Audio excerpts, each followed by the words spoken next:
I mean, I got some really cool questions for you today, some things that I have never thought about and I want to riff, but I do kind of want to tie a couple loose ends from our last podcast. Did you actually get to watch the whole last podcast? I did not. No. Okay. I was saying this to somebody who saw it on Facebook already. They said, yeah, they liked it or whatever. And I was like, man, I just can't bring myself to watch myself. I did watch the first one finally after last week, but yeah, you know, that's fine. I the only reason I do it is to do the editing after, just the quick kind of splicing if there's anything we want to take out and, you know, make the video look cool and all that. But other than that, like I'd kind of not, I wouldn't want to listen to it either. You know, I feel like there's a lot of things that start, you know, really getting into and going, oh, I got to bring that up next time. Oh, I got to bring that up next time. And I just want to keep things fresh, really. So, but there's a couple things that I wanted to bring up because it brings up other points that I feel like we've gotten into before. But it's just that let's see. Those videos, back to those videos. Let's wrap it all the way even back to the original virus video you sent me, right? That I linked in that last podcast.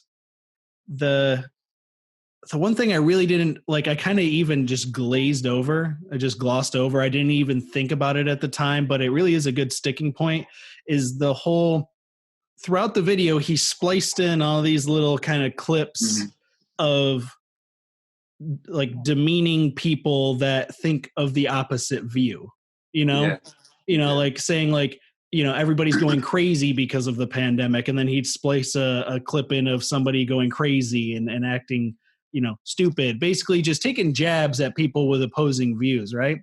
And it's funny because I literally just glossed over it. It didn't even faze me. I was so used to that happening. But really, when I get into conversations with people online about touchy topics, sensitive topics like politics or racism or the coronavirus or any of the current events, which I generally don't, I like to talk in person or do this, you know, really talk to somebody about it. Right. See their face, read their emotions. And when we're doing that, I feel like we can come to a common place a lot easier. But people online, most of the time, they'll throw in those jabs because they're not face to face. You're not seeing the person's reaction. So you'll throw in those jabs pretty easily and, you know, without any shame about it. You just call somebody stupid. You say, how could you even think that? What are you, dumb? You know, or, you know, like that guy splicing in jabs throughout the video of, you know, if you don't realize what I'm telling you right now, then you're just dumb. That doesn't really help the conversation at all. And it never has. No. And it's one thing that a lot of my friends online, if I do talk to somebody about a sensitive issue, most of the time, the only point I'm bringing up is like, you made a good point, and you didn't really need to add in all of the derogatory terms. Like you didn't need to call people who think the opposite all of these horrible things. You could have gotten your point across. You made a good argument. And for me personally, not for everybody, but for me personally, a lot of times that makes me not take your point as well, because I'm like, what the world needs now is good arguments. And I really feel like that's missing, is having such a good argument that you don't need to resort to just calling names, you know? Because you're really trying to bring somebody to your point of view. Right now, most people just act like my point of view is right. This is the right way to think. And if you don't think that way, you're wrong and you're stupid. And I have no idea how you came to that conclusion. So, you know, shut up and listen to me. And that is really what's missing throughout all of these conversations. And that is what Facebook and Instagram and any kind of online communication doesn't, you know, it exacerbates it. It doesn't, that's just the way that people are on there. So it's like, it's not a good way to talk to people. It's not a good way to talk about sensitive issues really, but it's the way that everybody's talking about sensitive issues. Right. So yeah, just coming up with reasonable arguments is something that we're trying to do here. And, we agree with each other on a lot of things. Mm-hmm. But we always talk about the oppositional view and the disagreement and where somebody else could be coming from, because that's the way our brains think, right? Whereas most people don't. So yeah, that's the one thing I want to bring up about that video that I glossed over because it's such a potent thing in society now that it just seems normal. Right. I mean, I definitely noticed those things. They did make me laugh. Some of them it was funny. The insinuation that if you believe the opposite, you're automatically dumb. And by illustrating that with a cartoon clip or whatever, I got the joke. I don't necessarily agree with him. And I mean, I didn't stop on it though. It didn't make me stop watching. But when you think about it afterwards, he's never going to reach someone who doesn't already agree with him by putting that video out. Anyone who, if you have that view and you're watching it and he's, splicing in these things, making fun of you, there's no way you're going to listen to the end of it. So I didn't say it was a successful video. It was a good argument though. I thought he didn't need all that stuff in there. I think he could have just presented an alternative view just by itself, and it would have been probably better. I agree with that. Yeah, and that actually, the whole reason that all actually brought me to my question for today, which is, I was thinking about, there was that video, and I'll link it, but I gotta find it. But there was this video, I don't remember if it was from a documentary or if it was from like a TV program or something, but it was a bunch of world leaders speaking about climate change and just world problems in general. Bohm was a part of it. The Dalai Lama was there. There was a bunch of scientists there, and again, world leaders, and they're just talking about the world's issues. And it's from like 80s, 70s, 80s, old video. And then I was thinking about the Ishtak Bentov videos and all these Krishnamurti videos, and just Dalai Lama videos and all the stuff that I've been watching. And I'm like, these are all outdated. These are all guys talking in the 70s and 80s, right?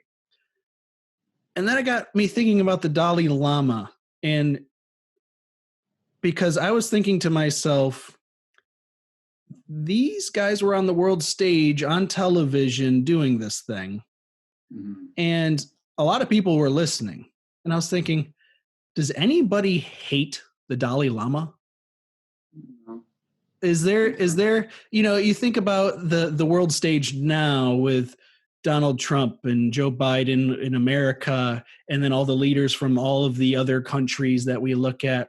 And there's just a lot of people hating pretty much anybody and you can always point to some kind of political agenda that looks down on somebody and is willing to hate them for their ideologies. Where I was like, is there anybody presently that doesn't have that happen? I mean, I know the Dalai Lama is still around, but honestly, I haven't heard anything from him in a long time. Maybe it's because I'm not looking, but I feel like, again, there was this presence of these world leaders televised, Right. Like when we're talking about climate change, who should we talk to? Oh, we should talk to the most prominent scientists, spiritual leaders, leaders of just the world. We should get them in a conference and listen to their side of things. Where now everybody that talks is always somebody that somebody else, some other group hates. And is there that now? I don't know. Am I missing it? The unhated person, is that yeah, the Dalai Lama, man. Like, where's I mean, he's still around, of course. And he's, I think we were kind of talking, or I was kind of getting at this thing after we recorded the last one about, how you used to see discussions with Bohm or Krishnamurti or all those other guys from Stanford or whatever, those old videos, if you've seen those. And like, no one's really doing that. And although those things were outdated, still no one, and this is different from what you're talking about, this kind of live thing with different people, but the type of conversation isn't, I don't see it happening either. That isn't, I wouldn't say that like, the young current spiritual people are hating on anyone in opposition per se, but I mean, I think that they're professing the opposite of that in most cases, but it's not so much as a with or against in this scenario, but it's there's just something that's missing, I feel like, in the spiritual conversation, the way it's happening. Yeah. That's Yeah, it's like there's a global pandemic going on. This is a time when the whole world is literally feeling the same thing and the same type of turmoil. And back then in the 70s and 80s, I feel like a lot of people really turned to spiritual leaders and scientists and people who were kind of not centrist, but they didn't really associate themselves with political parties or anything. They really just wanted to talk about the ideas and come up with solutions, right? Mm-hmm. And so there wasn't this overarching group that spewed hate towards them and canceled them out of the conversation.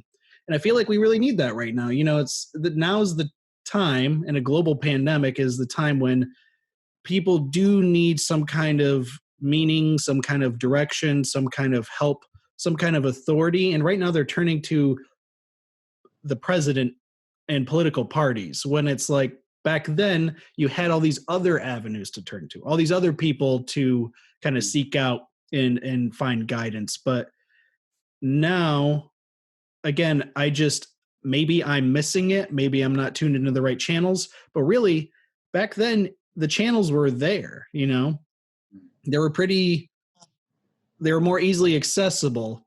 Now there's just so much content on the internet. It's kind of like you got to sift through it to find it. And so it's not as potent. It's not as easily found. It's not as recognizable to the masses. And so now everybody's, again, the only thing that is politics now. The media and the news focus solely on politics. And so that's who people look to now. And those people are divisive, So again, it's like, where's the Dalai Lama, man? Where's he hanging out in this global pandemic? And again, maybe I just didn't see him talking about it. That's very true. But that's the other issue, is why haven't I seen him talk about it? Right. I mean, I don't really keep up with him too much, so I don't know how I could have easily missed it. And I've seen some other people, like gurus and things like that, addressing what's going on right now. In the last time period, they've had things to say about what's going on. So it's happening, but it's still drowned out, or we're being distracted from that, from what else is going on too. So yeah. So I agree. So then if now's the time, who's the guy? Who's the Dalai Lama? Who's the one? Yeah. Who's the Bohm? Who's the Krishnamurti? Who's the person kind of spreading how to think, mm-hmm. Who's the one not just looking at these issues at face value? Mm-hmm. Obviously we are, but our voice isn't that big or loud. And there's people that have been around forever. Again, it's kind of like that whole culture just dwindled. Mm-hmm. And now like an opposition type culture is taking hold. And it's the balance. It has to be. But I'm just wondering, where's the next guy going to rise out from? Because podcasts do kind of offer that global stage type thing. But again, there's so many, you have to sift through them and you really have to find them. It's not up in your face. It's not obvious.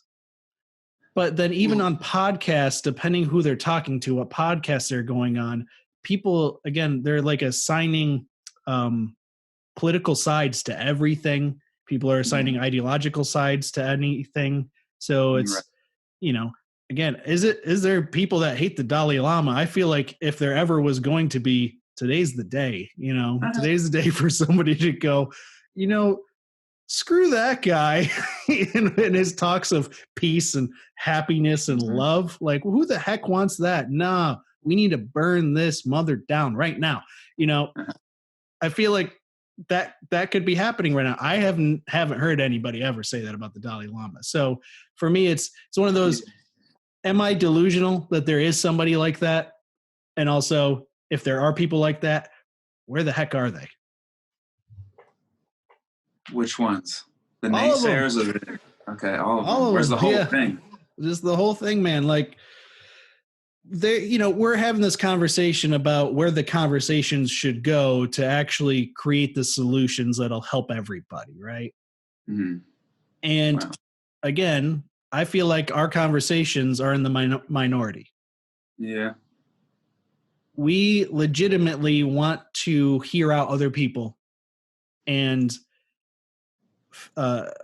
detail ways of thinking that we've never thought about before, and really go into the necessity of opposition and how that helps evolve existence as it goes along, and how that balances everything and bounces back and forth. And we talk about that.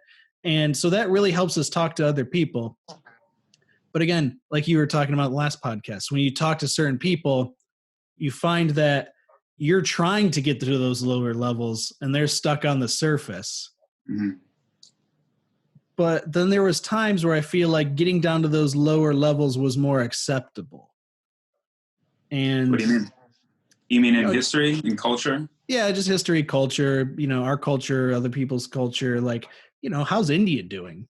Are they still the place to go to pilgrimage when you're looking to really find yourself and, find a guru and find what the meaning of life and stuff? Is that still a happening place, or has that been overtaken by computers and technology and the divisive mindset that America is under right now? Is how are other places? I don't know. I don't travel the world, and you can't even travel the world right now to figure it out. But I just feel like it's not as readily talked about.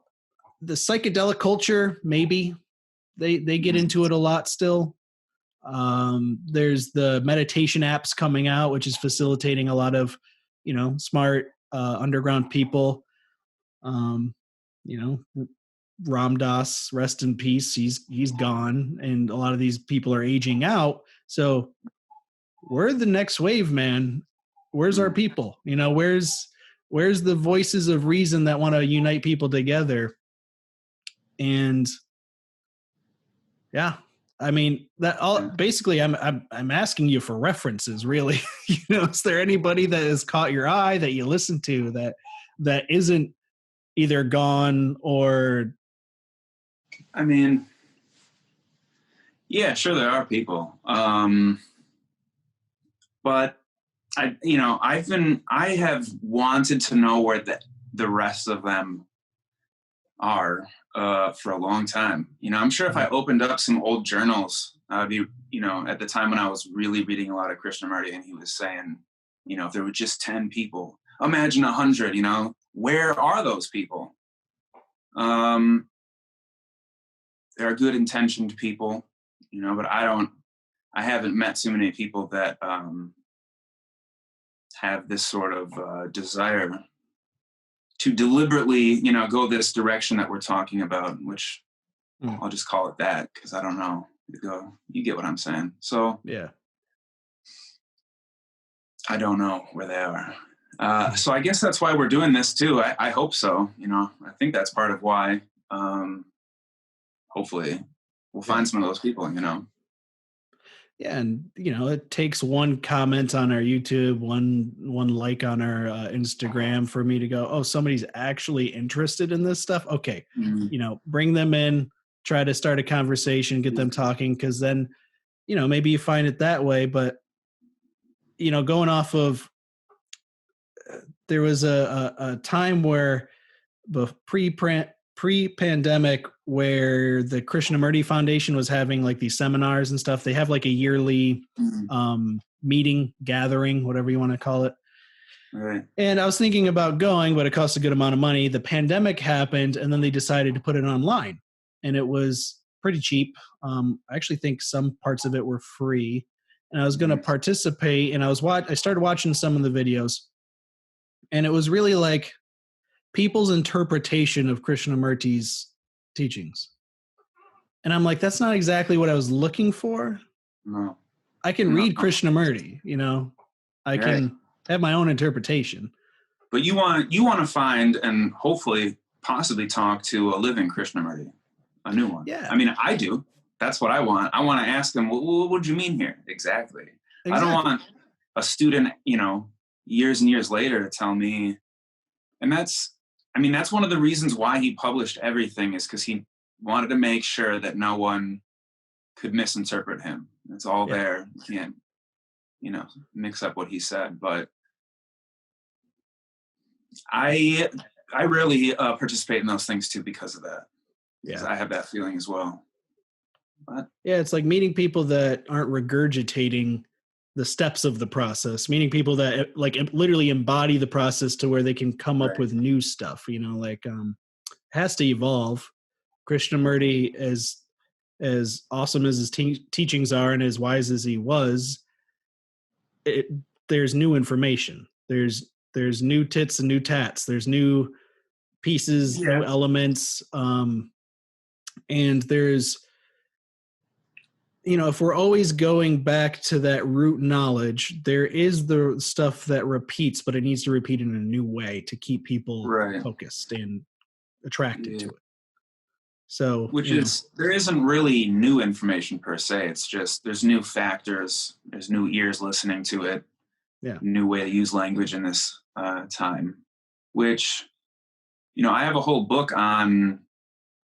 It's called like the teachings, like a anthology of Krishnamurti's, talks over time, with an emphasis on how he switched up the way he taught the teaching to accommodate the times. So he was doing that himself, but exactly, it still has to continue as well.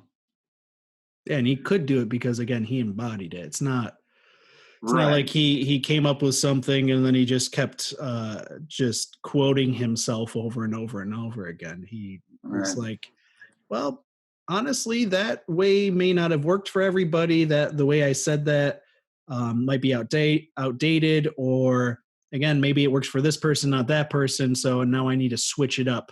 I need to ask the same questions, but in different ways to attract other people and get new ideas to pop in their brain that'll help them along. So, and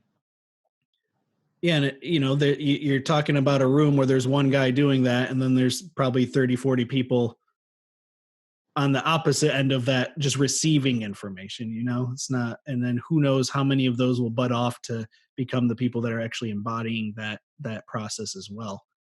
And it's kind of hard when we were talking about the firstborn and secondborn. I feel like we've had this conversation before in our emails where it's kind of hard to think about a way in which I would come upon the way I think through reading other people's work. Because the way I kind of came to my own ideas and theories, pre my philosophical phase, I don't even know what else to call it. I really didn't read books all that much at all. I was kind of like a film buff. I loved movies. I loved watching TV and movies, and I loved getting information by talking to people. And I love psychology and like really digging deep into people's minds and then my own mind. And so it kind of grew out of that. Obviously, psychedelic use was involved. Hanging out with your buddies, doing psychedelics, and then trying to describe what you saw and describe the universe and getting into all that. And, through psychedelics, having periods where you take too much and go insane, like literally feel what it feels like to not be able to control your brain and think thoughts that you seemingly don't, hearing voices and stuff like that. When you get to that point and you come back from it, you're like, I've experienced that. Now I have to decode it and figure out how I got there and how I came back and all that. So, it really was like very personalized experiences. It was asking the right questions. It was going through the right steps, meditating, getting so anxious that I literally couldn't handle it physically and needing to calm my mind because there was, or else I would just break down if I didn't calm my mind somehow. So it was grown out of necessity, so I didn't see that path of wanting these questions answered and then reading people's work about it and reading other people's paths and how they came upon things. And I really feel like that helped me in a lot of respects. But again, it's kind of the question that Krishnamurti always asks, like, how do you show me? It's like right. Me showing you actually might be hindering you, and I can't say for sure whether it is or not because that's not the path I took. I just needed to know, and I also stumbled upon it at the same time. Right. So it's like, but now I am seeking out people. I want to hear like-minded people and individuals and feel that. So it's one of those things where it's it's a paradox, double-edged sword. I'd like for there to be more talk like this, more conversations about the root of issues, the root of language itself, the root of humanity, humans, time, space. But also, people sometimes seek it out in the wrong way. They want it so bad that they never get it because they're too focused on other people's paths that they don't find their own, really. Sure. So there is something to say about that, about maybe it's good that people are having this period of there's no Dalai Lama showing them the way, because maybe they need to start digging themselves out of their own problems. Maybe that's the reason why we're in the problems in the first place. Maybe. I hesitate at this point because everything that you're saying, like in the background of that, from my perspective, the way it kind of is related to these videos I've been sending you and stuff. And so everything to me has kind of a different, it's totally, different than all we're talking about. So I hesitate to go there, but it's like the only thing that's coming to mind to go there. Explain some of this. Do it. Well, I will just tell you, I've been having so much difficulty trying to talk about some of these things, which kind of makes me want to talk about it some more, Yeah. But so I don't know where I was reading it just the other day, but it was something within the context of what we were saying. It's some book on Zen, and who knows when it was written, maybe 20 years ago or something. But in that book, it said, according to that author, that it is way more difficult to get enlightenment than it was 100 years ago. And I mean, that's obvious for a number of reasons, but then it kind of goes hand in hand with the absence of these people, the state of things, the separation. I don't know. I think I'm just going to leave it there for now. Leave it ominous because it's just out of left field, dude. That's all. Yeah. We'll come back to it. Okay. Yeah, I'm trying to think of harder to get enlightenment now.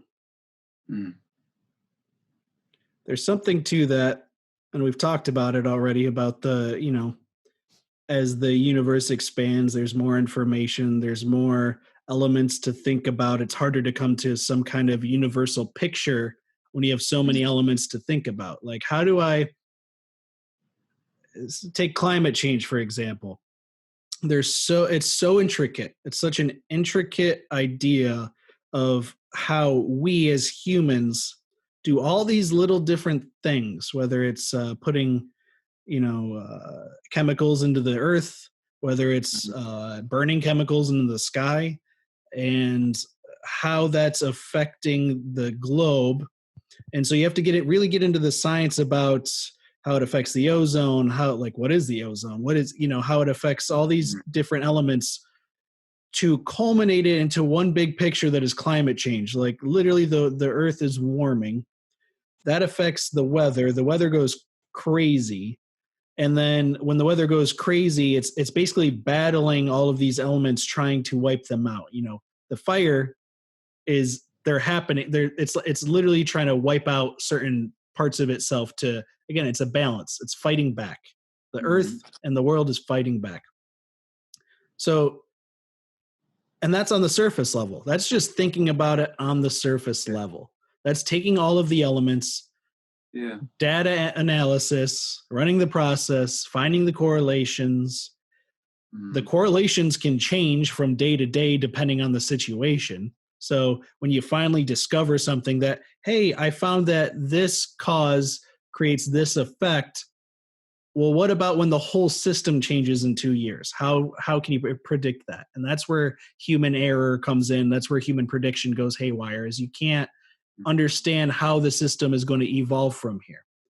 So when you say it's harder and harder to really reach enlightenment, the way I thought about that was, as we're expanding and getting more information away from our singularity point, as far like the physical time space singularity point, it's just, you can get so caught up in that web, and it's so easy because there's so many different directions you can go. Climate change is one direction, philosophy is one direction, religion, math, like anything you want to think of, anything you want to latch onto, film, television, entertainment. There's so many things to distract you. And I feel like there's even more and more distractions happening day by day, that how are you going to clear your head, calm your mind, Yes, that's part of it. I thought of a way I can give like the sort of PG version of what I really theorize. But so kind of what that guy was saying in the first virus video that I sent you at the end, where he's talking about, some people, his theory was that a virus is a detox by the cells, because you're sick, because we're putting all sorts of poisons into our body all the time, having all sorts of poisonous thoughts, living in fear and things like that. Those things too, not only like the distraction of a screen, but just all those other elements going on. The implication of that first video by that guy was that this was designed. And so I'm of that persuasion. And that's kind of what I don't want to get into, because almost no one will meet anyone there unless you already agree. Because this is super taboo stuff. And, I tried talking to people about it, and it just seems there's like such a cognitive dissonance that, and in order to explain it, because you say things like, let's just take one piece of that whole side of things and just say, I heard the world is flat. Let's just take that one thing. You say that to somebody else. Their default response is, well, science doesn't say that. Their proof is that somebody else already found it. I think we kind of touched on this before. I mean, I don't know. I didn't do the test. I don't know how to do the test. I don't know who the guy is who did the test. Why should I believe them? So, in my opinion, I think there is something going on. And it is a game that's getting more difficult to play as time goes on. And it's a spiritual game that is political. Everything is political. So that kind of plays into like any of these questions you've been asking from my point of view. Yeah. And actually, that's another point that I wrote down from our last podcast, that how I think about both those situations, the virus. What was the other situation you just brought up? The virus and what, flat Earth, for instance, or flat Earth? Yeah, exactly, flat Earth. So virus and flat Earth. So really, just any conspiracy, and I listen to them and I take them on a case by case basis. Mm-hmm. But I think about them in a different way than most people. Again, I try to get away from the tit for tat, and I try to, because really all I can think about is what can I derive from the ideas. If I know that I haven't done any of the tests, and I know I'm probably not going to do the tests, flat Earth, I'm not going to go up into a spaceship. Most likely, do not have the funds right now. If I ever have the funds, I'm going to do it, obviously. Mm-hmm. But I also do not have enough time to go perform those tests, like you said, do the mathematics, do the calculations, get through all of the physics to the point where I can say for myself that, Mm-hmm. yes, in fact, the Earth is round because I've ran all these tests and done all these things. And at that point, what do I even have? I now have a belief based on a bunch of evidence that for me to transfer that belief based on that evidence to another person, they have to perform the same tasks. Sure. That's a really hard way to. Well, but then that means, what you're saying means that we individually should never accept any other scientists. You know what I'm saying? Because you're saying, I do all these tests, I come to this conclusion. How am I to expect this guy to believe me without doing the tests? But we believe everyone else's tests, all of science. We take their word for it. Yep, exactly. So my question, we're coming over here to how to think about how to think. And to look at that and to say something along the lines of what I just said is to look into it. And, well, how do I know? And how do I know, and all those questions? But people don't want to put those questions. Exactly. Well, let me work one of these out. I'll work it through and see if there's. I've done this a couple of times, but I can't say I'm going to come to the same conclusion. So let's try the virus thing. I can't do the tests. I don't know anything about viruses. I'm not a virologist. So what can I know about this whole situation? What I do know is that there is imposed laws forcing us to do certain things. There is what could be seen as a real danger. It depends on who you are. I know somebody that went through all of the symptoms and I talked to them directly. I know through that experience that there is something that is hurting people. Okay. That's key though. Yeah. There's something that is hurting people. Okay. Let me just continue on this path real quick because the answer for me is coming real soon. So there's a real danger. Now, I'm also in a relationship. I have a wife who also has her own concerns. I have her concerns to think about and look out for, right? I have family. I have people at my job that are susceptible to being very endangered by this whole situation if it is true, right? Put aside whether it's true or not. If it is true, put aside where it started from. That's also something I cannot know. Who started it? Was it a government thing from China? Was it actually brought on by a bat? Is it something that they're putting in some kind of influenza shot or something that they're actually feeding into us? I also can't know that. And I'm probably not going to become an investigative journalist to figure that out. So put that all aside. What I'm left with is really like, in the state of the world that I'm in the environment and its current position, the elements that are bombarding me at this moment, the way I seemingly have to act to, number one, better myself, move through society without, getting harmed, move through the environment without getting harmed. I have all this information that I cannot know, probably will not know. And it's on top of just a slew of a whole bunch of other information that I got to pay attention to on a day-by-day basis. So this is why we have ideologies. This is why we hold these very simple ideas so that we can move about the world and feel some kind of confidence and just walk forward and go into the future. So for me, because I can't know that stuff, it is actually a better, again, this is a choice that I just made, not that the opposite of this choice wouldn't be as good. The choice I have made is it's better for me to act as if it is all true. Yeah. Because when it comes down to it, I think about, what am I losing? I was already a hermit before this whole thing happened. Me too. I don't really have any family where I'm living currently. Mm-hmm. So I have nobody that I need to go see or be a part, go to a party or anything like that. I'm not a party person. I mostly like to stay indoors, watch movies, think to myself, do podcasts, cook. I love cooking. I love cleaning my house and getting things organized.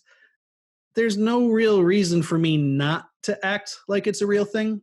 And for me to act like it's a real thing seems like a safer choice in my current position. So that's where I go. It's kind of like the flat earth thing. I don't really care about whether the earth is flat or not, because for me to make the choices that I currently make at this moment does not necessitate me knowing whether the earth is flat or not. Okay. And I agree with all of that. And I have heard this recently from someone also, is that, not that they can't know, but, what would it matter if I knew anyway? What would it change? But, the way I'm looking at it, well, first off, I'll say, of course, I'm acting as if it's real. And I do what you have to do when you go to the store or whatever, besides the other things that I already washed my hands and all that regularly and stuff so I was fine with all of that. But now if that one thing is true, then all that you said, I can see that following. But if the other way is true, something, that I'm leaning towards, that it was deliberately made for the express purpose of reducing the human population. Mm. If that is what's happening, it would be very beneficial for every single person to know that. Yeah. If it were true. No argument there. No argument right. there. Yeah. And that's all I want to say. And now we can talk on that. On those, we can remain on those 2 points and continue talking. But as long as we get to that point where, because I have been talking with somebody and I have to keep saying, if it's real. And I'm not saying this is my belief, I'll die for the idea that the government invented this or whatever. Mm-hmm. I'm just open to the idea of anything out of the ordinary. For one thing, it piques my interest to hear about things like that. But then when you have people making these videos that make a ton of sense, and not just rational sense, but I mean, again, let's go back to that first video, and the guy says, what we think of as viruses is not so. I mean, that I think that's pretty important. And the reason why that conversation doesn't get traction is because the idea of what a virus is so instilled. And here's another point about it that I kept bringing up, is that if a virus is what we think it is, a miniature undead organism or whatever you want to call it, virus isn't a living thing, but some little thing that goes from here to there, you have the results, and you can guess that something communicable may be around. That's one way to go about that. But the same evidence could show you, and we have other cases that support this idea that it's possible, because what that guy was saying was that, I'm sick over here, my cells inside of me are sick, and I didn't give you anything, but just you being in my vicinity, seeds know when to germinate. They just do it. And so some people turn on if they're sick, and So you only have, looking at the situation, there's these people getting together and then they're getting sick. And you can say it's because something was going around, and that's what we all accept. But if it's this other thing, I think it would be significant, because everyone would have to know about that. I mean, yeah. And so, I don't know. I just, I lost it. It's significant. It really riles me up. I'm kind of losing myself here on the idea. Well, so if you follow that through, mm-hmm. as you're talking, it's one of those things where you get like 5 different ideas and you're like, remember that one, remember that. And then they just all go away. So let me digest this for a second.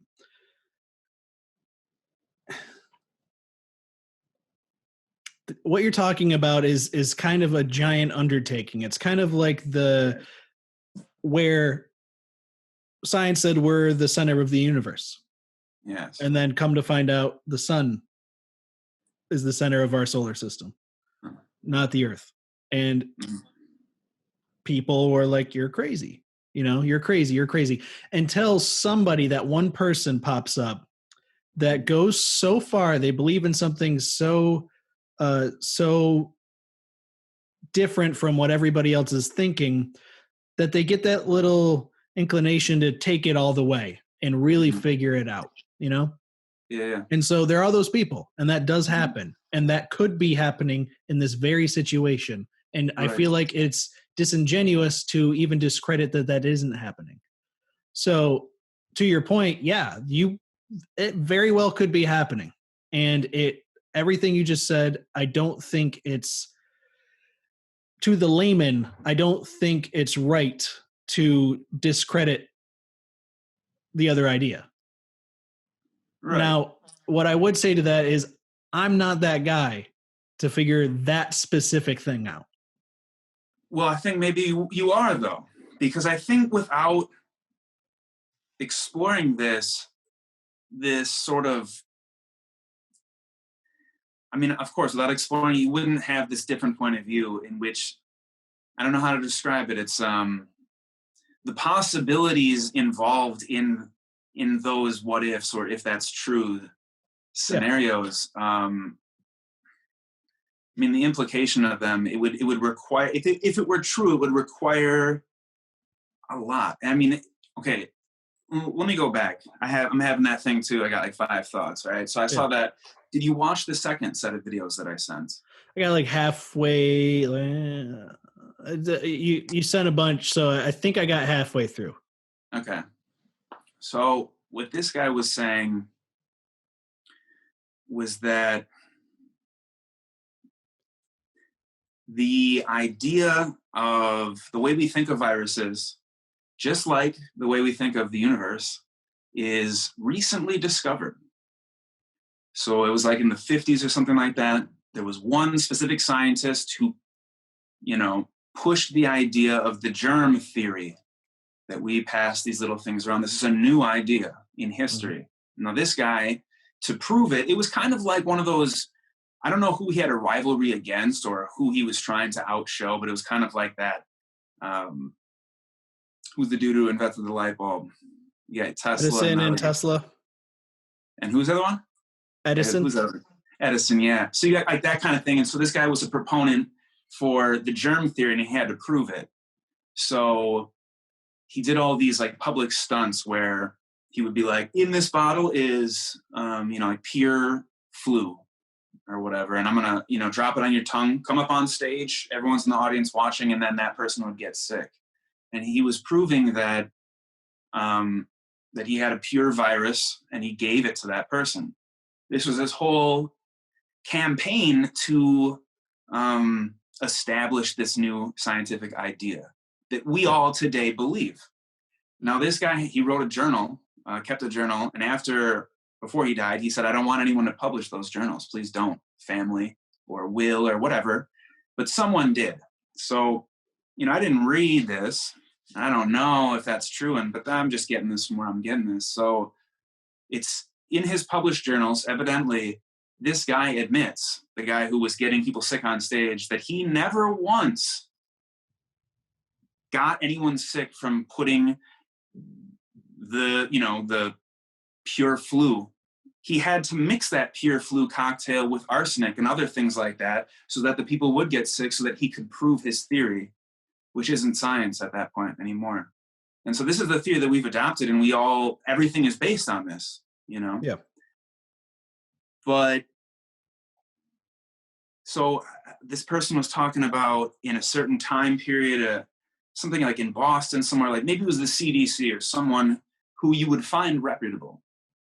At a certain time, I come in, I have the flu, got mucus coming out. So these doctors sucked the snot out of my nose and then turned around and they shot it into your arm, flew direct to you.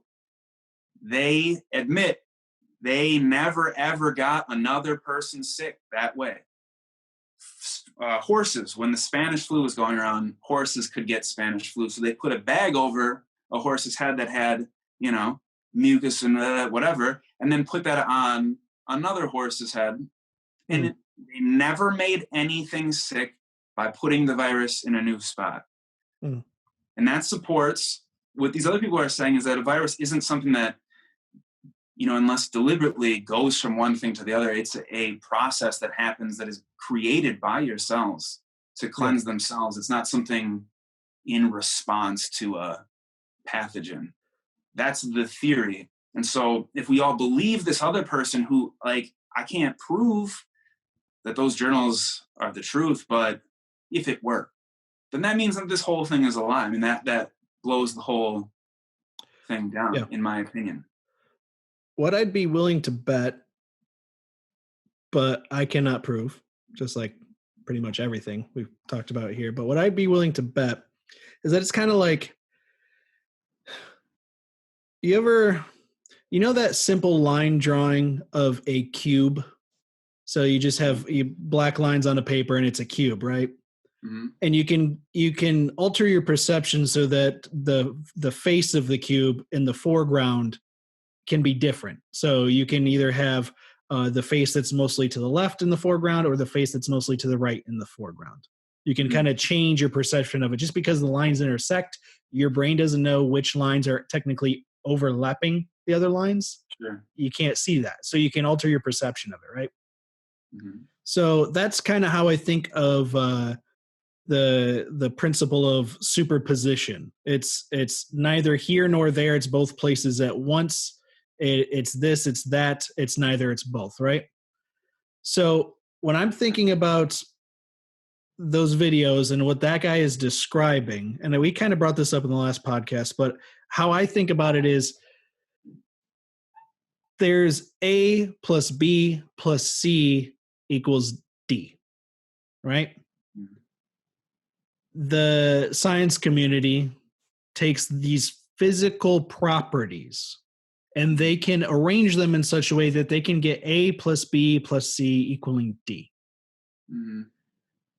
And they get a certain probability that happens. And we've all agreed upon, when I say we, I mean just the human science community, agree upon that there's a certain amount of probability that we will accept something as truth. Whether or not that is exactly what is happening, they kind of just trust in the process that because I can repeat it, it then becomes truth, right? Mm-hmm. Now that it's truth, there's less of an ambition to think about any other theory that could be possible. Right. Now, take exactly what that guy was describing about viruses, for instance.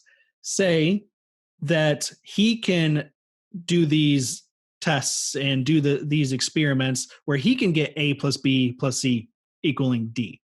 And he can repeat that over and over again. But because that wasn't the first experiment done and the first experiment proven, there's less ambition to have it and more ambition for people to say, no, you don't know what you're talking about. We've already taken care of this. Right. You don't know what you're doing.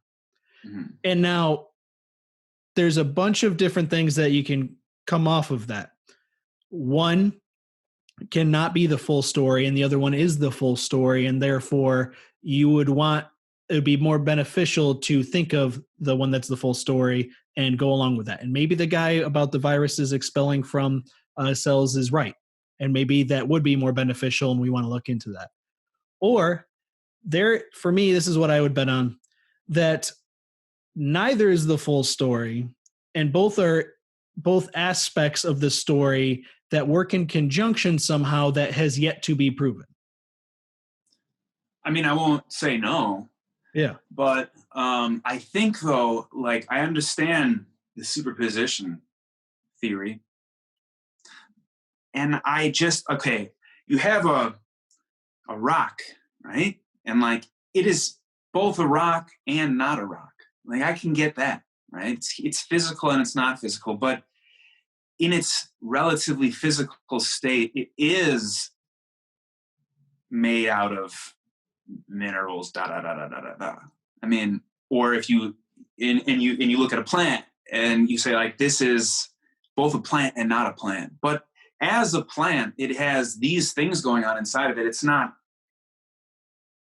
the sun is made of, gases that are flaming, and, it's not a rock. So, I mean, there's some things that are definite, but in their definiteness have the of itself. I take that. Do you follow what I'm saying? Yeah, the first thing that comes to my mind is, how do you even know that rock is there? How do you even know you're touching that rock? Okay, well, what I mean, well, that's why I keep saying relatively. I mean, when in this, with my senses and things, what I have seen repeatedly and what everyone else has seen repeatedly and what we have been taught is this is a rock. When I have one in my hand, it's a rock. It's not fire. It's not water. So it has definite properties as a relative thing, and you can go deeper and deeper into it and say, well, it's really, mostly nothing. And I get all that. But as its rockness, it's not water, for instance. So in this case, I mean, I think it has to be one or the other, or, it has to have a definite conclusion. I mean, it might be a third, like you're saying, like some mixture that we haven't, figured yet. But I'm saying, like, what it is, like the real story, when no one's looking, when no one has the ability to change the narrative on what it is, if you could really be a fly on all the walls of all the places and really know, in its, in this man, on this plane, that's what the story is. I mean, there's got to be a story.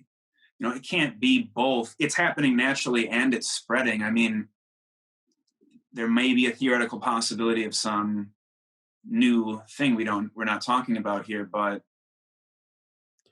see, the thing about that is, I feel like at that point you are playing tit for tat. I don't know. The thing about tit for tat and respect to what we're talking about here, this is a very hard concept for me to talk about. So let me try to put it into words, if it's even possible.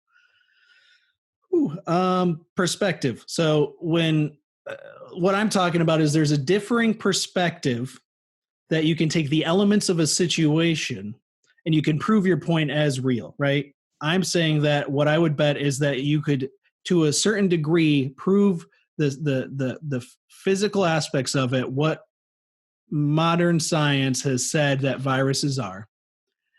And they come out to a conclusion that says this is what it is. That's their perspective. Then you have this other perspective of what these other guys are talking about, and what this is actually what the virus is. This is actually what a virus is. There's this element to it that we haven't studied because everybody's just too busy worrying that it's a woo-woo concept, that they won't even look at it, when this is actually what is happening.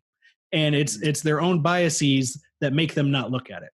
But and what you're saying is, it makes more sense in that perspective, right? What I'm saying is, everything is ever changing. Everything is evolving. There's nothing that is the same in any instance from any moment in time. So it's like the river. It's moving along.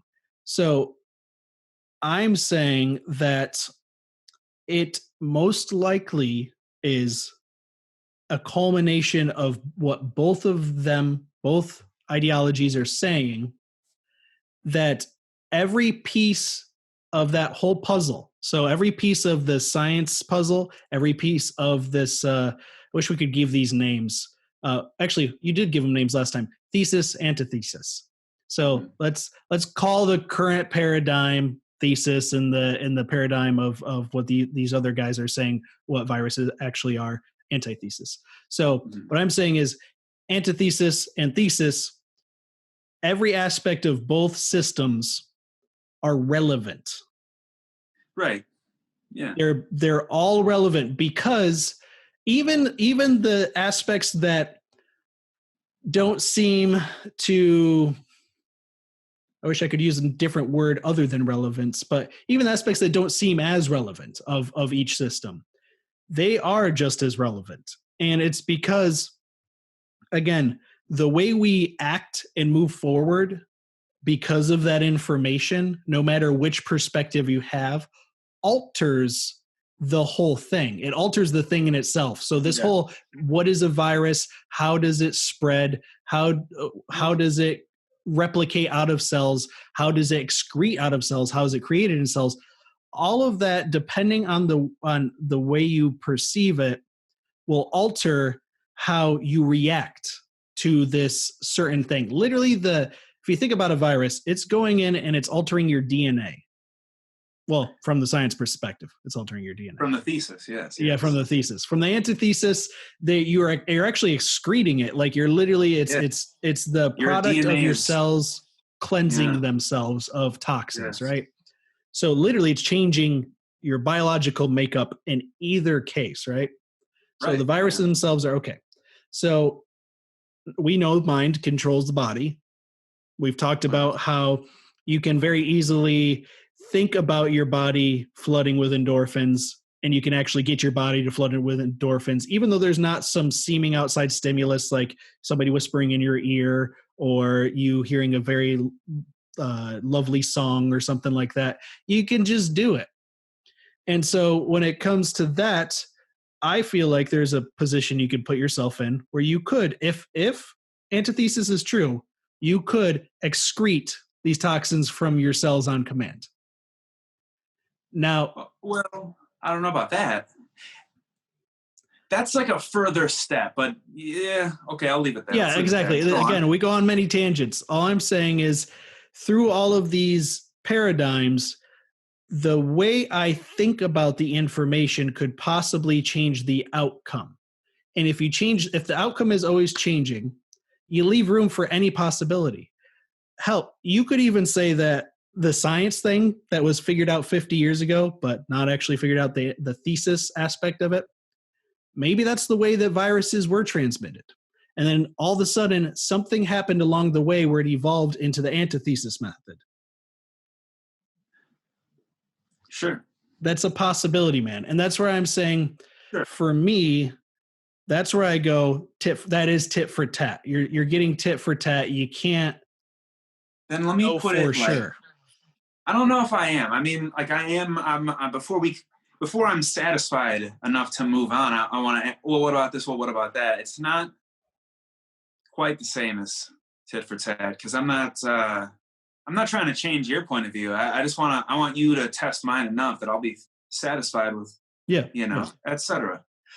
Okay, I'll put it this way. I mean, you drop a ball down the stairs. Whatever, is a ball, we can talk about all that. But I don't want to.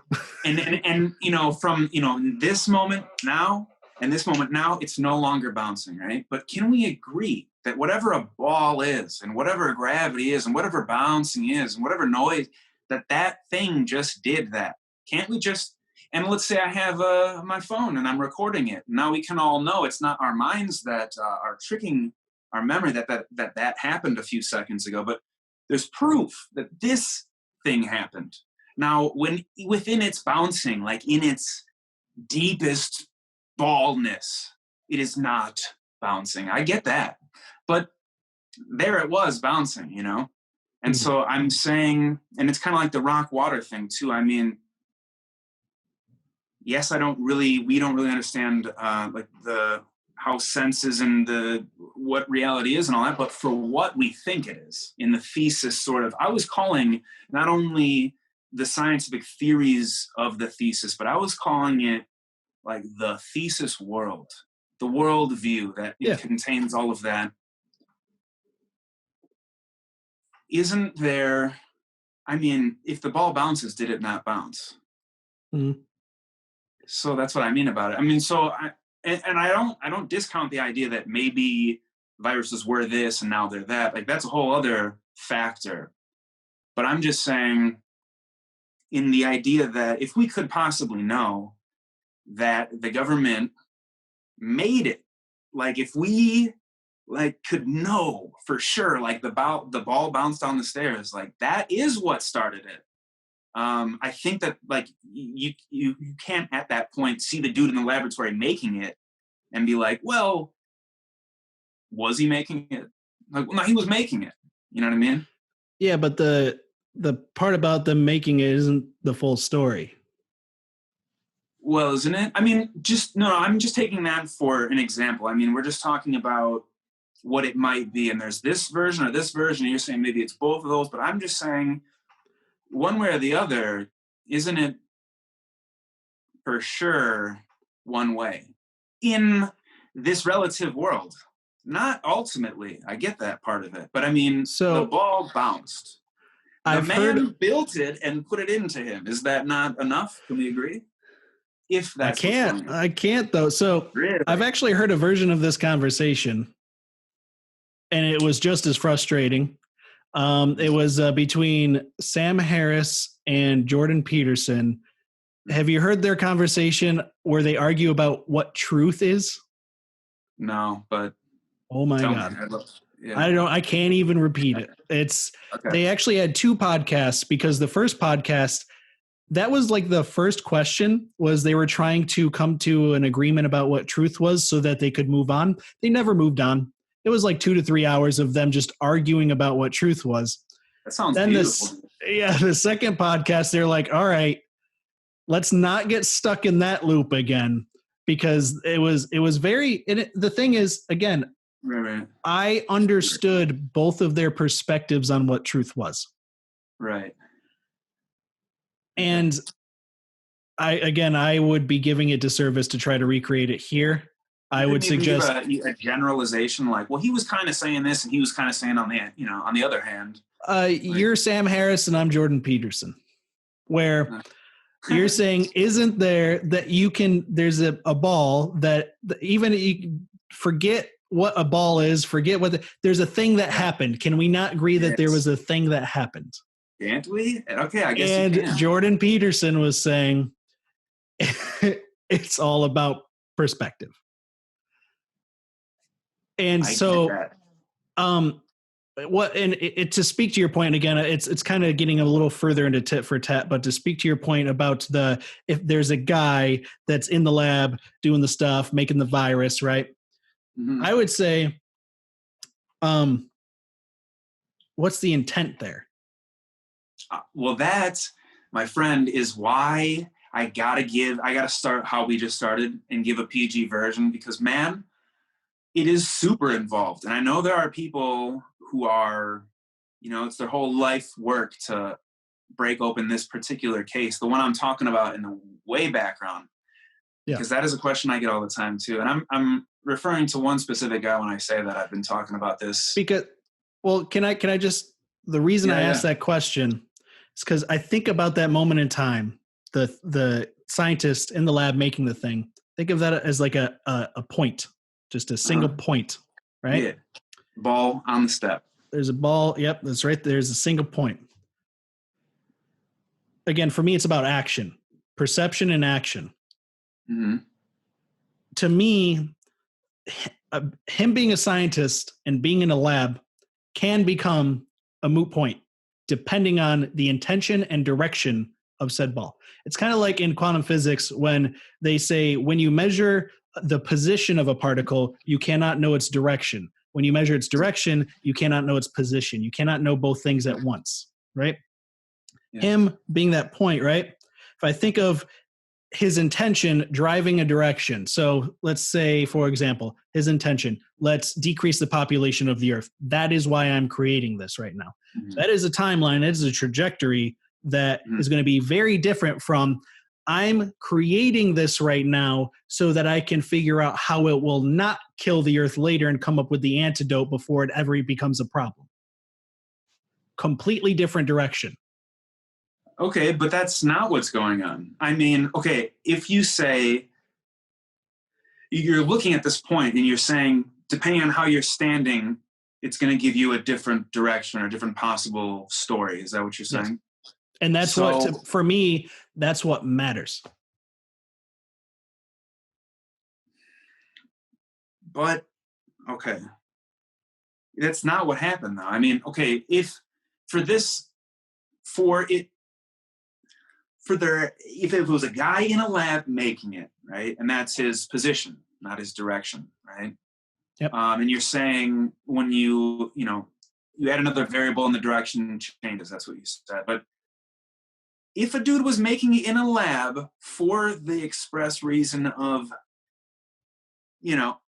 researching the future and preventing something, then it wouldn't have got out.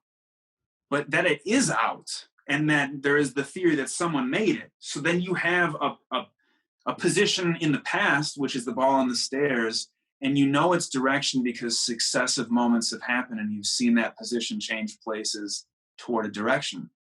That's what I'm saying. Yeah. Which is also true. But what if the guy was making it with an intention? Mm-hmm. The guy next to him had a completely different intention and took it and then released it for the express purpose of killing everybody. What if the guy accidentally ingested some, not knowing, transferred it to somebody else later, and then it got out? So for me, again, it's like the information at some point becomes null because it's because of what they were going to do, or it can go the opposite way as well. Like right now, what people are using this whole situation is for is a whole nother thread. Like say you don't even care about where the thing came from, but the fact of the matter is that political parties are using this situation to their benefit. Even on top of that, man. Like, yeah, which is, to me, I think is the successive moments in the past where we saw the direction of that ball. Exactly. I think all these things put together is kind of like, I mean, it's bad enough, but why are you using it as like a leverage point for your ideology and your exactly agenda? And so that's what I'm saying, where I actually, maybe we can know, maybe somebody does expose this whole thing, maybe there's so much mounting evidence that, again, me not being there, you can get the evidence enough to where it doesn't matter without a doubt. Even with me not being there, it's just obvious, right? Yeah.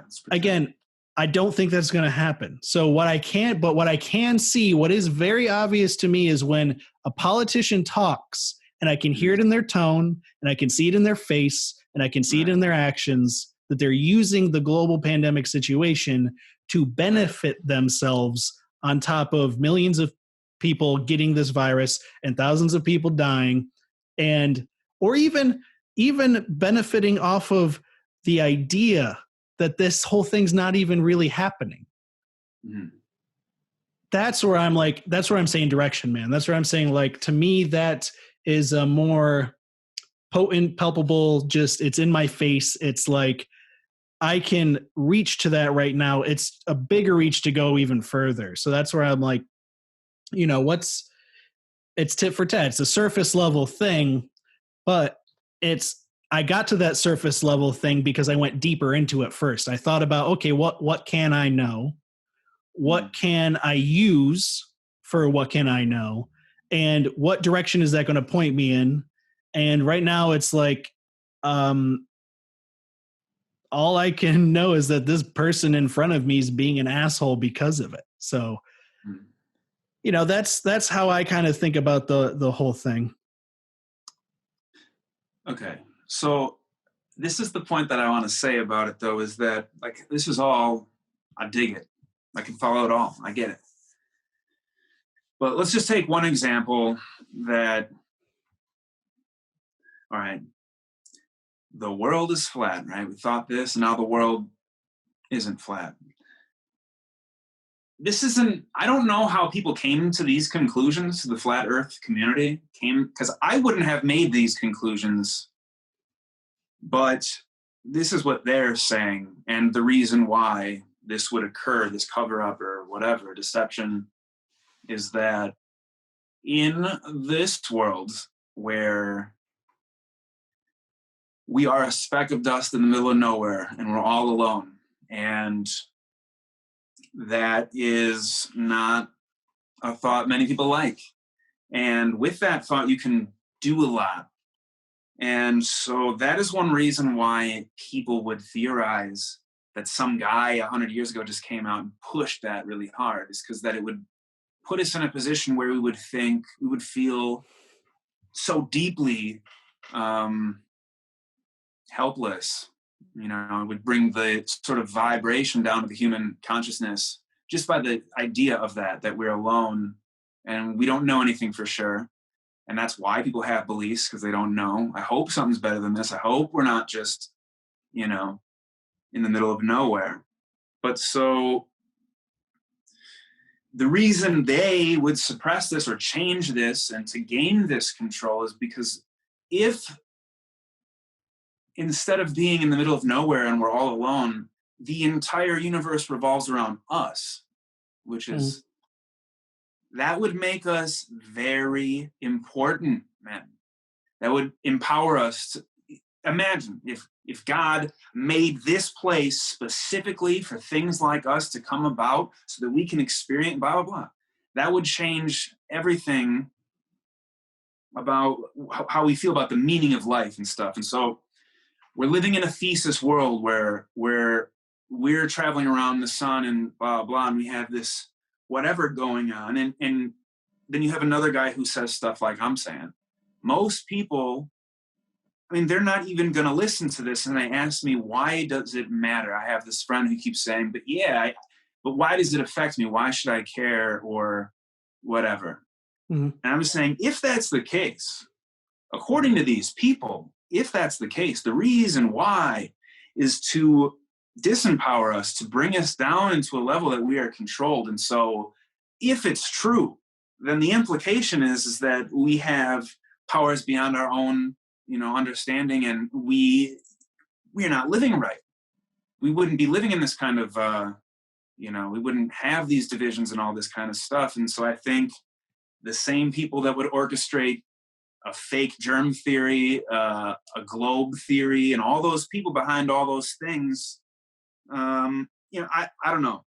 I lean towards that is what's going on, that we are being, and this goes back to the original question is, why is it harder to become enlightened now? Why is it harder to find these people or hear these things? There's just so much noise and, poison in every direction. I mean, and no one has to agree with all these points, but, some people think fluoride is good. I don't. And, we drink fluoride every day out of the tap. We brush our teeth at the beginning and the end of every day with fluoride. And the Nazis used fluoride. Did you know this? Have you heard this? Yeah, I've heard all of it. Isn't it on the Dr. Bronner's bottle? I'm sure it is. They used it deliberately to make those people accept their situation. And we ingest that all day, every day. And so I think that's very possible. No, that's what's going on. I get it.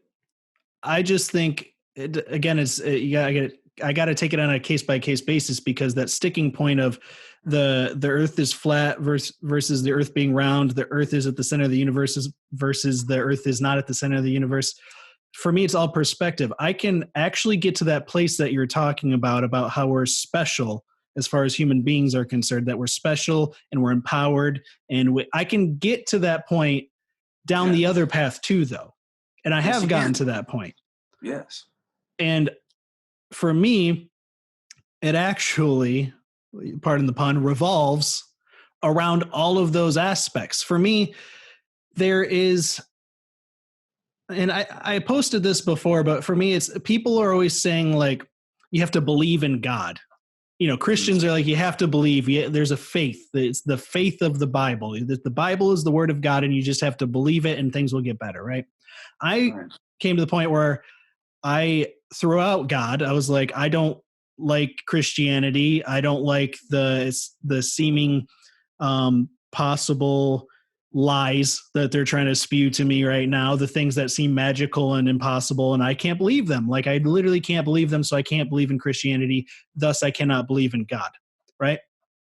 But what happened was I started going in the other direction of science and intuitive thinking and philosophy and psychology. And what ended up happening is things did start making sense on a spherical type paradigm. Things started making sense on a wavelength type paradigm. You know, again, that neutrality point where the wave is actually crossing the neutrality, and almost like 3D, it's spinning around it. 2D, it's crossing over it. And it's actually going in every direction, right? So you get these kind of like base concepts that science tells us are how things actually are. And when you get down to the archetype, you get down to how is that those archetypes, how do they spread their tendrils into everything in existence? And so what I ended up coming to through a long, daunting process is that God is the everything. It's the totality of everything it is. And that's not even a new concept. It's pantheism. It's not a new concept, right? But for me, it's God is also everything that isn't. God is that interplay. It's not just God is everything. It's that God, there's this interplay that happens between everything and nothing. And that's what God is. He's the evolution. I shouldn't even say he. I hate saying he. God, whatever that is the evolution that is driving the system while being the system at the same time. And when I think of that, that is making us so special, because right now on the linear timeline, I am the apex of that system. Listen, brother, you don't got to tell me. You know what I'm saying? This is what I was saying to my friend. He asked me, like, why does this all matter and all that stuff? And he kept saying, like, well, my situation's good as it is. And he really likes Wim Hof. Do you know who that is? Oh, yeah, I love Wim Hof. He's a good guy. He always brings him up, and his bent, you know, how we're here, you know, probing in here, and his thing is more like, you know, can I push myself to take the coldest shower and, you know, build yourself that way or push yourself forward that way instead of, you know, meditating per se or whatever. And so when I bring these things up, it always comes back to like, well, what does that matter? And blah, blah, blah. And I just said the other day to him that if you can get to like that, you know, do you think Wim Hof is a conspiracy theorist? I don't think so. I mean, I don't know, but he could be, you know, by all accounts, he could be until, yeah. But for the example, I was just saying, man, like, you don't have to go down this rabbit hole. Because another point he was making is like, when I hear you talk about all this stuff, it brings me down, man.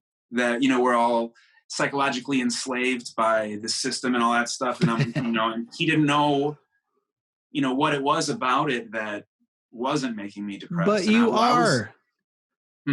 At your root self, you are psychologically enslaved by the whole system. I can only see a certain bandwidth of color. I can only see a certain bandwidth of light. I can only hear certain frequency. You're enslaved to any system you're in. Always. Of course. But I'm talking about deliberate human to human. That's what I'm talking about. And that bums him out. Because in his thesis world, the world of most people in the matrix, if you will, and you're going to hear that stuff and go, well, what? No, it's not like that or whatever. But it always is, though. Yeah. I mean, my point to him was that you don't have to go through this rabbit hole and hear about all these, you know, depressing theories on what's going on if you can get to that end point where you feel that there is a reason to be alive. And if you can get to that point, then none of this stuff necessarily matters. You would be, you know, according to the theory, yes, you would be empowered. You would be ready for that situation if it occurred or whatever. So you don't really have to worry about it. It's like when you said that, you know, if I'm this lonely single little speck in the universe, I can feel like I am like useless. You know, it's like, well, there's a billion other specks. Like, why do I even matter? So you can actually take that idea in both perspectives, both directions. You can say, nothing matters, so I hate my life, or nothing matters, I'm going to do whatever the hell I want, or nothing matters, so I feel really good about myself because I have the freedom. There's a freedom there.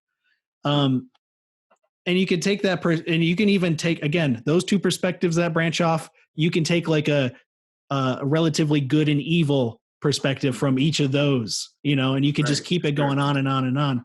So yeah, I get it. And again, you are pushing it to that underlying aspect. It's not about the things in themselves. It's about the idea that there is power out there. And it is always going to be taken advantage of. There's no getting out of that. Like people always say, whenever people are trying to break down hierarchies and make everybody on one level, I honestly do not think that is even possible. Yeah. I honestly, by breaking it down and putting it on one level, you're already asserting power to get it to that point. Yeah, for sure. It's a paradox. There's no getting out of the power hierarchy because there's people that there's also people that don't even want to be on the same level. So now you're forcing them to the same level. Now you're asserting power over them. For sure. There's always going to be power. So when you take that into the tit for tat world and start talking about all these different things, you got to remember that you can't, if you say, well, how is that affecting me? It is always affecting you, and it's always going to be affecting you. But again, for me, it's like knowing that it's always going to affect me. What's my next step going to be? Right. And how is that influencing me? There is a point that I wanted to make, and I don't even remember where this connects, but it's a cool little science tidbit that, again, I wasn't there. I wasn't running these tests, so I don't know anything about it, but it's just the philosophy behind it was kind of cool to me. It was one of the Weinstein brothers. I think it was Eric Weinstein, who I actually put his whole theory in one of the previous videos. It was called the reserve capacity hypothesis, I believe. I'll link it again. But it was basically what he was finding is that everybody's trying to figure out what makes us age and what makes cells die slower and slower until you finally just your whole body dies, right? And so he was learning about telomeres in school, where telomeres are part of your DNA code. And again, I'm probably going to butcher all of this, but I'm just going to try my best. Telomeres are DNA code, and they're these long strands of DNA that basically they kind of they get shorter and shorter over time. I think that's how it works. Anyway, so how many strands of this telomere you have basically corresponds to the lifetime of that thing. So like each cell has a certain amount of telomeres, and that tells you how long that cell is going to be alive. And so that was kind of like his hypothesis. But there was one thing where in rats, it was like backwards. Like it just didn't make any sense. Like the hypothesis just wasn't working out in rats, right? Because rats were living way longer than their telomeres would tell you that they are. Okay. Well, and again, this is where it's getting dicey, and I'm not going to be able to explain it fully, but basically what he found out was all rats that they were testing this on, basically any scientific test that involves rats, they all come from one place. There's one supplier of rats that supplies the whole scientific community all around the world. And so when he called them up, he was saying, can you think of any reason why your rats would have this problem? And they're like, no. But come to find out, it's like they are basically interbreeding all this same type of rat. It's the same species. It's the same type of rat that they're interbreeding. Mm-hmm. And they're housing them in, enclosed environments. They're not getting any environmental triggers that could possibly kill them or anything. So basically their bodies were adapting to the point where they would live so long that all of them, like a large majority, most of them, if they didn't succumb to environmental factors, they would all get cancer and die. And basically because they had nothing testing them anymore. They would just become cancerous and they would die. So what the hypothesis was, and I wish I could say it as elegantly as he does, but it's kind of like the telomeres, the aging of the cells keep them from growing into a cancer, because anything that can live forever is going to take on so much resources that you just become cancerous. The cells can just they can just infinitely divide and infinitely produce more cells. So you just become a cancer. So what the telomeres do is basically degrade the cells over time so they do not become cancerous. So basically your only choices in life are to die or be cancer and die. Because you'll reach a limitation in the resources, basically. So life has input this baseline, this kind of, you have to stay limited in every single aspect so that the system itself doesn't collapse. Sure.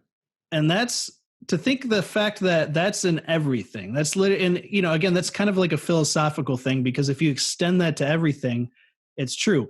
When you start at the edge, you start at everything that ever was, the totality of all existence. And the minute you take any step down, you go to any level down, you are limited. You become limited.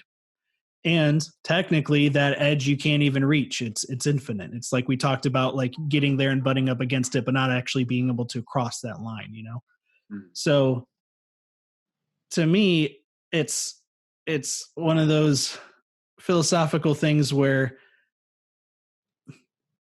it speaks to what you're talking about, where there was this scientific principle that everybody thought was true. It took one person to see it from a different perspective and something that everybody thought was crazy, to the point where, and he never even got credited for this whole thing, because his whole story is he brought this up to somebody who was doing a different experiment, that this was kind of like, hey, you should know this, right? And he asked the person, can you check to see if what I'm thinking is true? Because if it is, all of our medicine that we base off of these rats could be killing us. Right. Yeah. Because the rats, their telomeres are so messed up that they have potential to not get these toxic effects from these medicines. Whereas us and the environment that we're in, we could be getting the toxic effects. So again, I'm butchering it. There's a couple more points in there that point towards that. Yeah. But that was his whole thing, is like, if we're using all of these rats, these are the rats that we use to test all of our medicines, all of our vaccines, everything that we've ever done. What does that mean to all the data? Yeah, of course. Yeah, for sure. And so that is a real thing. Like the person that ended up stealing that idea, because his story is like, I asked this person about it. She tested it in her lab. She kept it hush hush and told me that, we're kind of seeing that. Kept all the data and then ended up releasing it in an article. And then she ended up getting, all of the awards and everything. And he's just everybody just doesn't even think about him as the guy, right? So Teflon. We're talking about something else now. We're talking about Eric Weinstein. And so that's, again, that to me is like, it holds that whole idea of the power, the person stealing the idea and keeping it to themselves to get the recognition, the money. Hell, she could even, if she was thinking about an opposite theory, she could have kept that to herself and never told it and said, that guy's a quack, he doesn't know what he's talking about. And then we'd still be in the same position. The paradigm still hasn't even shifted from there. Like, that happened. That was the thing that happened. And we are still most likely using those same rats. Mm-hmm. Yeah. Uh-huh. But so, like, all of these things that you're saying, most likely, if that's the case, then that's the case. That's the ball bouncing. Exactly. Yeah. And I can't say that for sure. I wasn't there when it bounced, but, there's evidence that it bounced, I guess. I'm going to listen to that. I mean, that's all I want to say, I guess. I agree. I agree with that. I didn't weave as good of a story as he did, but if you were to listen, his story is like literally like an hour and a half long. And I heard his whole story on his podcast with his brother. And the whole thing with his brother is like, his brother is like more pissed off than he is about the whole situation. He's just like, you could have been somebody, and I feel like you don't even care that you could have been somebody and figured this out. But again, he weaved such a good story that when you follow this path of logic that he's going down, you're like, yeah, man, he deserves that. Like and also what the hell, all of our, I don't even trust medicine anymore. I can't, how can I trust medicine now? Yeah. But what the hell's a telomere, man? I don't know what a telomere is. I've never looked at a telomere. In either case, though, I mean, for whoever is putting that forward, you listen to this guy. He's telling you what to him it is, or I'm looking at this part of the cell and it does this, and so I've never seen it. I don't know what that is, but when I listen to like someone's, they can weave such a good story. It's like, well, you gotta, if you know what you're talking about that much, I gotta listen to you now. Yeah.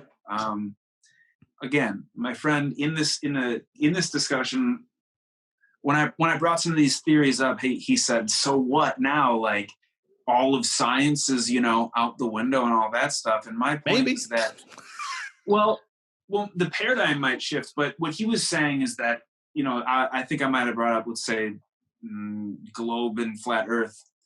And so, I'm saying, well, they say this, but someone's saying that's not true. And he's upset that I'm challenging science. And I had to say that that's what science is. That they are constantly redefining, looking at it. Some guy comes in 100 years and has a new set of eyes and pushes it forward. That's what you have to do. Yeah. But so, yeah.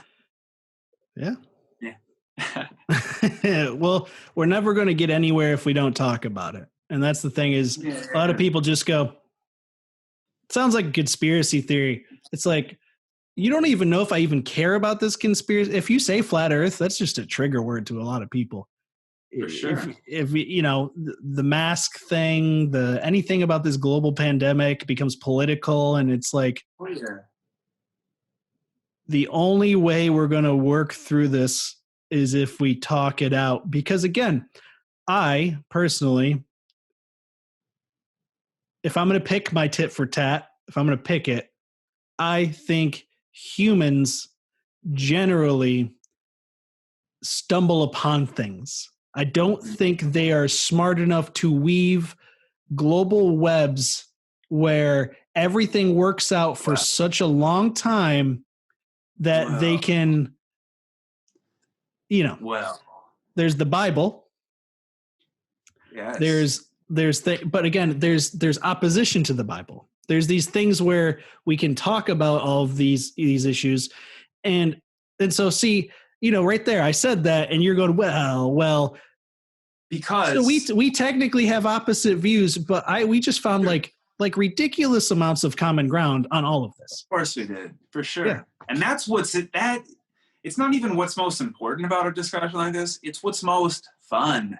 Yeah. There's people who don't, maybe you don't get this in this way, but when I read, because I read a lot, I get these oof, this, something goes off and I'm like, oh, that's good. It doesn't matter if I agree or not. Something new hit me, and it's just like my day is, somehow brighter or whatever. And so, that's the reason why. It doesn't matter where we're going to end. It's just, can we find out some new juicy stuff, Yeah. And that's I was actually talking to my wife about that, because we're talking about politics. The debate just happened, and she asked the question. It's funny because you can ask it in two different ways, but she asked the question, like, how can people think that way? Like, how can I know people that are nice people and I feel like are really good people and they have good intentions, but yet their ideology when it comes to politics is the exact opposite of mine. How can that be possible? And, you can ask that in more of like, like demeaning, like, how can that even be possible? Like, how can you think that way, man? That's just dumb. Or you can say like, literally, No, truly. how? No, like truly, I want it. Like it seems so crazy to me that I need to know. Like I need to figure this out because how can there be such opposition? And that's where my point was like, what the world needs now is to get more precise in their discussions. Yeah. We need to, everybody thinks they have an argument, but their argument generally is on that surface level of, you're stupid, you don't know what you're talking about. Yeah. Right. When if you had a precise, convincing argument where you can talk with somebody long enough where you can dig down to that deep level and you see where they meet, you can change minds. But if you're just sitting there on the surface, you're not making that precise argument. You're just name calling each other. It's not going to go anywhere. So I think we did talk about this, of course. I'm gonna say it again, baby. You already know what's coming. Daryl Davis. And so, like, all right, you are looking at this situation, right? The debate, for instance. You're looking at it. I'm looking at it. You say something, and I go, "How can you think like that?" And you can say it in a demeaning way, and you would say it in that way if you think like, I'm right and that's dumb. How can you think that way? But if you go, whoa, do we have the same set of eyes? Because I think we just watched that at the same time, and I want to know how you, not only am I fascinated by your different conclusion, but I also am necessarily wondering, are my eyes working? Yeah, exactly. Yeah. So you're not holding on to that belief as hard. But if you're like, no, my eyes are straight, and what's up with this dude's eyes? Well, then you clearly aren't going to make any progress in a conversation. You don't even want progress. You just want to tell that guy you think he's dumb. Yeah. Which is dumb overall.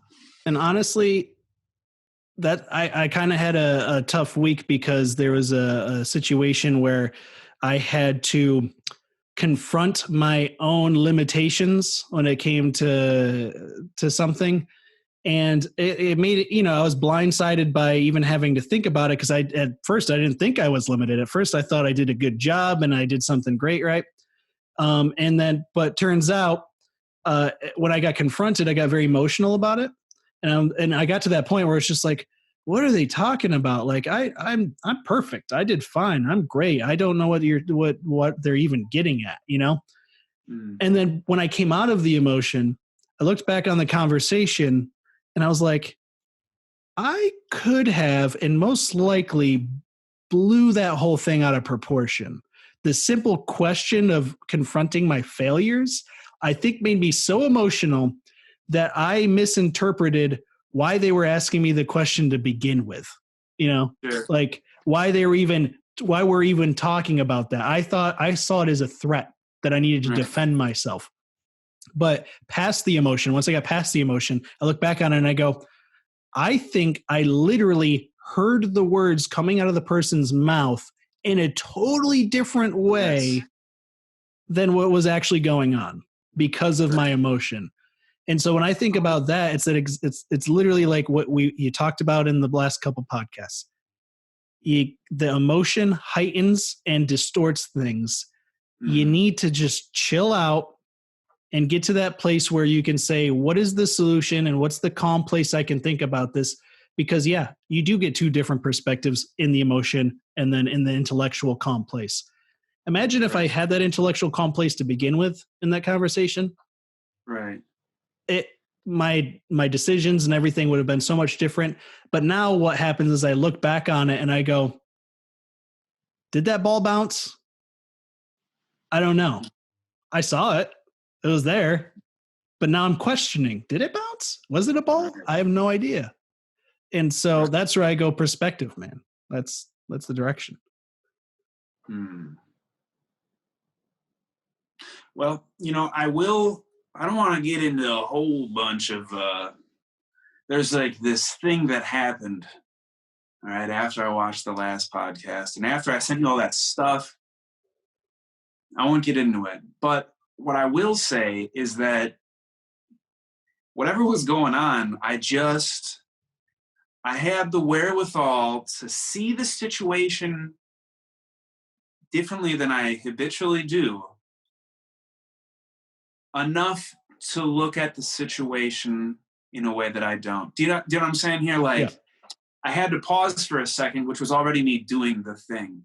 And I just, okay, let me put this. I get all of these concepts,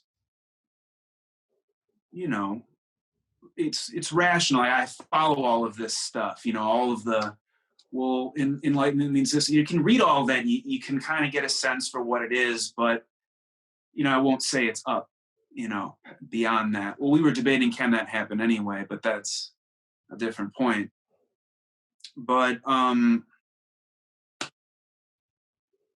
now I just lost it because I just went on a tangent. Boy, pick it up. Thinking about things differently in the moment after you watched the. Yes, I was getting convoluted. Yes, so man, okay, so I was sitting there and I don't know what the topic was in my mind, but I was like, all right, it was something that we said, and like I follow it, I get it, but I saw it in action, and that's the difference. And so it was, okay, why is there anger? We were talking about. And it's because previously you're at the state of, I'm all calm, and someone comes up and threatens that, and now the only reason there can be anger is because it's like it's at a contrast with what's not anger. Mm-hmm. And so, I can follow that logically, like that, light is only, or heat's only heat because it was cold or whatever, the relativity thing. But in this moment, it wasn't anger. It wasn't, I don't know what it was, but I was just like, within this feeling, way down in there, that it is a feeling, its opposite is in there. And it immediately switched. Yeah. It was beautiful. That's the superposition, bud. Yeah. And so I'll get into it a little bit. That was like what the trigger was. Like the first thing that when I did that, and then I was watching our podcast. I was watching us talk, right?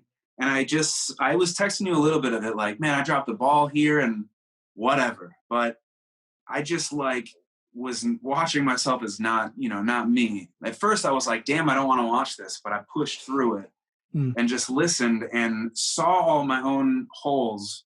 And then in the background of that, it was like just a series of revelations on little points, which I will say is they were all within, there's the wall you can't, it was inside thought. Yeah. Thought had insights. It wasn't an insight.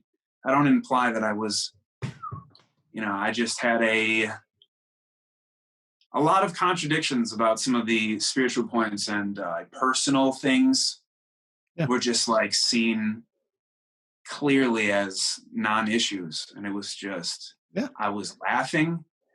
I was just sitting there, just having these things go off. And I was like, man, that is just, that was truly a waste of energy to look at it that way. And man, it was something else. So I don't know what you said, but there's something, Have you ever stood in front of the mirror and looked at your reflection? Yeah. And then got to this place where you can kind of, I don't want to call it tricking yourself, but it's this feeling that reflection is something totally different from you. It's not you in a mirror. Right. It's almost like a whole nother person, right? It's like that thing is existing over there. And that person, even though they're mimicking me and they're doing, it's literally another person with another brain, another different eyes, different, breath, different everything. Mm-hmm. That is one of the trippiest things I've ever done. When you can you just sit there and stare at yourself in the mirror. Some people say it helps like stare into your eyes, your face kind of distorts, and you can kind of get this like trippy distorting thing going on after you stare into your own eyes for a long enough time. I'm talking about the feeling of literally like, this is another person standing in front of me. Yes. And that's what that reminded me of, is like when you're like, I'm looking at me, but I'm acting like I'm listening to somebody else. Like, that's not me. You know, that's not me at all. And honestly, that is a feeling that I think I have never gotten before. And I don't think it has a name to it. Maybe it does have a name to it. Maybe somebody else has thought of this. That feeling like when you're standing, again, I'm standing, I'm looking at myself in the mirror. Mm-hmm. The thing that is me is not me anymore. So that reflection of myself becomes another human. Right. There's a feeling associated with it that's almost kind of like it's kind of like a disembodiment. You know, it's like what I would expect the feeling to be if I was to kind of astral project out of my body, right? Mm. It's the same feeling, but you get it from a different way of thinking. It's a different, like, again, I'm still here. Like, that's still part of it. That's part of the equation. But the thing that's there, the reflection of me, is a different thing. It's completely different. Right. And it's like literally, I feel like there's this separation. It's kind of like salvia. I don't know if you've ever smoked salvia, and and with salvia, it feels like, you know, you're sitting up, but it also feels like your backside is being peeled away and falling into non-existence, you know? Mm-hmm. It's like that. It's like all of a sudden you become two things and you're separate things, right? And you're like, but I should be one, but now that I'm separate, I can feel that other thing away is away from me. Right. It was kind of like, that's what triggered my brain to think like, that's what triggered that whole thought about the mirror reflection. It's like, this reflection is me. It literally is a part of me. It's like an appendage. It's a piece of me. And for me to think of my appendage it's like thinking your arm is not your arm, or even the opposite of having the phantom limb syndrome, you know, thinking your arm's there when it's not. It's literally like, imagine that piece of you is not part of you anymore. And to me, that is the same thing as like sometimes I get when I'm watching podcasts with myself and listening to myself. When it drones on for 2 hours, you get to a point where it starts not sounding like you anymore. Right. I can't believe I said that. I don't even remember saying, like, that's crazy. And so you start hearing a different person. And again, it's that feeling. And I don't know if that feeling has a name. Because it's also a feeling I never get other than those situations. You know what I'm saying? Really? I mean, I think it might have some sort of, you know, name in like a scientific way, but I was looking at it like, it was kind of like when you're looking inwardly, you're meditating or inspecting your own mind, it helps to disassociate from. Yeah. For the time being, I mean, this is you're looking at. But if you look at yourself as yourself, I mean, you're going to have a bunch of biases and et cetera. So you kind of have to look at yourself objectively. So I think that was what was happening. And it was, you know, who knows if it was like the duration, all these factors. But yeah, there was a point where it just clicked and it was, I was hearing somebody else. It was strange, man. It's a beautiful thing. Yeah. So, yeah, I don't know how we came on to that, but yes, man. Well, here we are. Here we are. Yeah, man.